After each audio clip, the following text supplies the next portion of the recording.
The Maple Leafs signed forward Matthew Knies to a 3-year entry-level contract.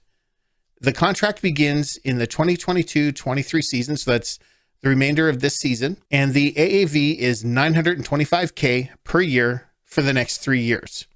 So what does this mean exactly? Matthew Knies immediately burns off one of the 3 years at the end of this season, regardless if he plays 0 games or every game, and that's due to his age.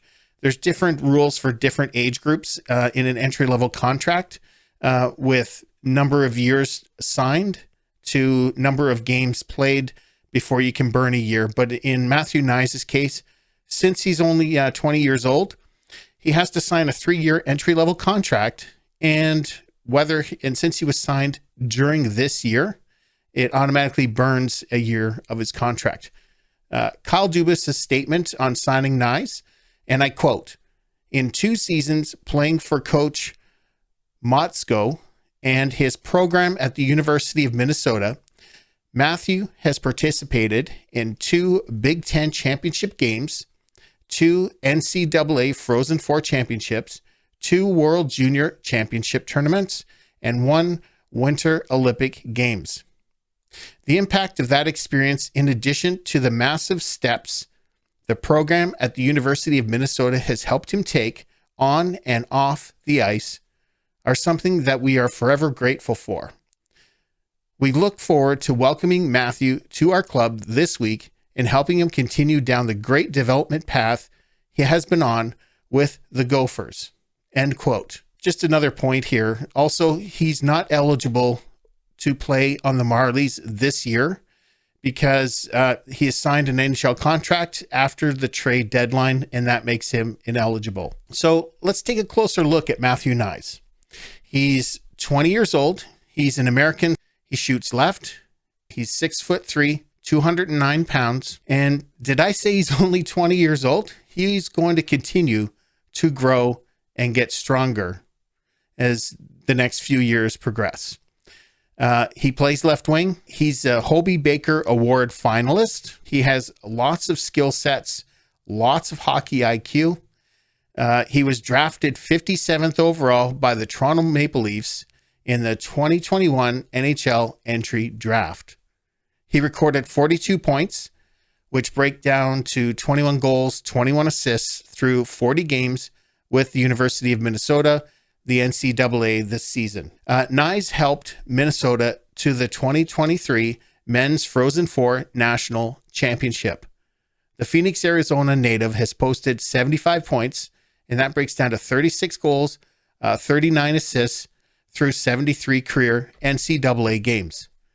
Matthew Knies named the Big Ten Conference, or B1G10, Player of the Year. The Big Ten Conference is the oldest Division I collegiate athletic conference in the United States. So what's Matthew Knies' immediate future? He's eligible to play for the Leafs immediately. So hopefully he can get into a couple of games in a couple of the 3 remaining ones that are left. We have the Florida Panthers, the Tampa Bay Lightning, and the New York Rangers. So hopefully he can get into 2 of those or so. I don't expect Knies to get into any playoff action this year, unless, of course, they're running into either injuries and they need another player to jump in. Then Knies might see some playoff action down the road, or they need to shake things up because, something's going terribly wrong in the bottom 6. Those are the only 2 circumstances I could see Matthew Knies getting into any playoff action this year. Remember, he's an NCAA player for the last 2 years. He has worked with the training staff and done other things throughout his NCAA career, but they're going to need more time with him. And so that's not fair to the player or the coach to bring him into a playoff atmosphere when he hasn't played not one NHL game. But he's going to hopefully get a chance and get a taste of what the NHL games are like in one of the 3 or 2 of the 3 remaining that are left.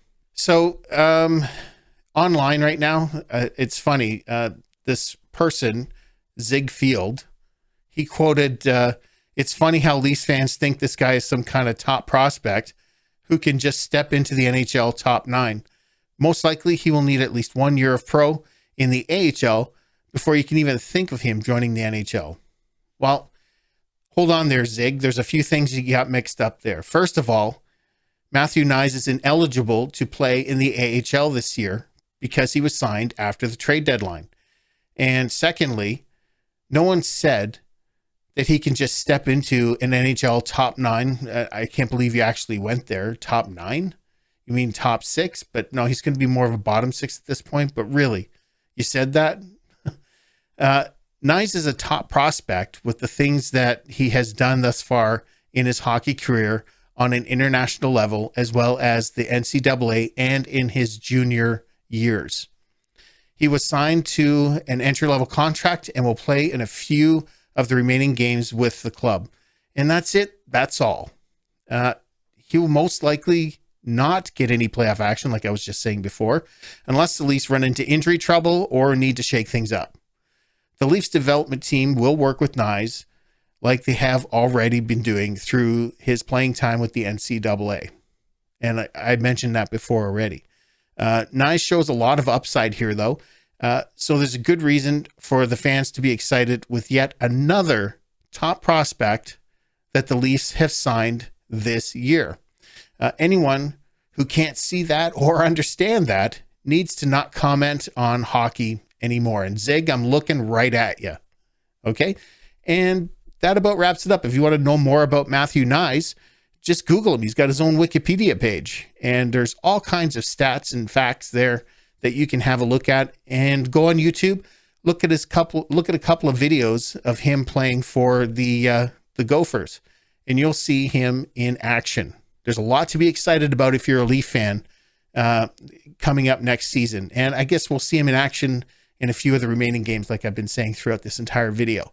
So that's it for me. If you like this video, click like and subscribe. Click the bell and select notifications so that you can receive all the notifications every time I upload a video. Thanks for watching. I appreciate you, and we'll see you next time.